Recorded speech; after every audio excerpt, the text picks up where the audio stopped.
SIPs ద్వారా మనకు వచ్చే లాభం ఏంటి? కాంపౌండింగ్ ఎఫెక్ట్ వల్ల మనకి ప్రాఫిట్ ఉంటుంది. ఇందులో మనం 843 రూల్ గురించి చెప్తున్నాను ఇప్పుడు.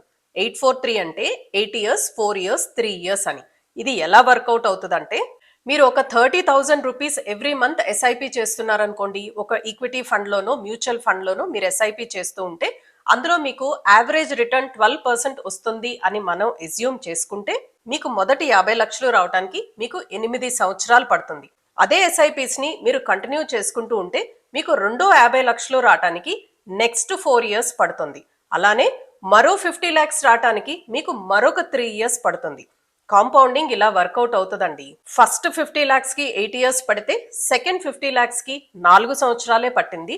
నెక్స్ట్ 50 లాక్స్ రావడానికి మీకు కేవలం 3 సంవత్సరాలే పట్టింది.